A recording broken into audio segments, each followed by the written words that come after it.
हंस खोले ने तेरियां यादां ने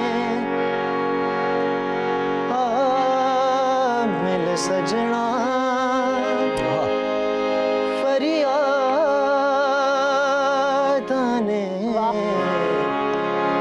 हंस खोले ने तेरियां यादां ने मिल सजना फरियादां ने मेरे दिल दा सोना तक वेड़ा दर्दां ने ठिकाना लभया